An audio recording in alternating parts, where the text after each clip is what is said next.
Prices of certain goods are set to go up if the proposed finance bill of 2025 were to be passed as is. This is because the government has proposed the removal of select goods from being VAT zero rated. NTV's Brian George reports and starts by laying context on the difference between zero rating and tax-exempt goods and services. The Finance Bill 2025 proposes to expunge the following goods from the schedule of VAT zero-rated products and move them to the VAT-exempt schedule. Inputs or raw materials, either produced locally or imported, supplied to pharmaceutical manufacturers in Kenya for manufacturing medicaments.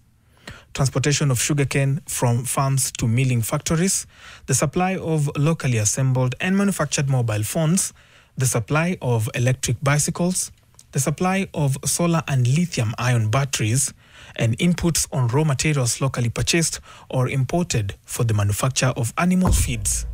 So what would be the effect of these proposals on your normal life? Before then, let's get the difference between tax-exempt and zero-rated goods. Zero rating means that businesses have the ability to reclaim the VAT paid on purchases of supplies, and ideally this reduces their costs. Under a zero-rating tax regime, businesses do not bear the cost of VAT because they can claim back the VAT they paid when buying inputs like raw materials, services, and the like.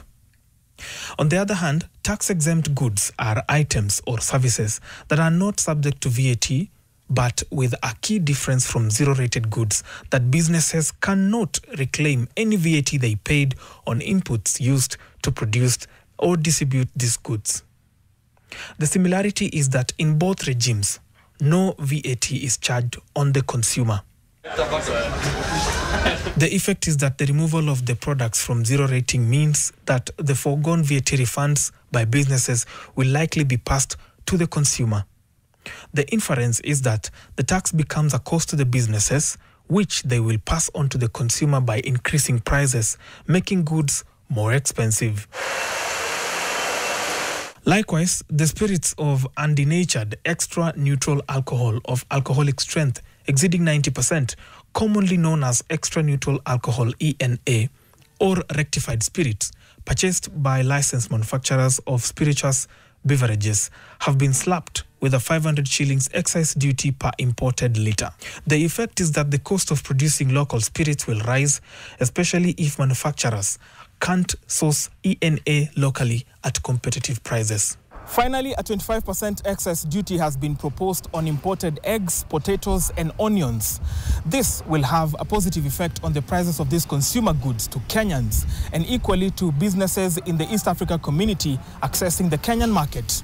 Brian George, Otieno, NTV, Nairobi.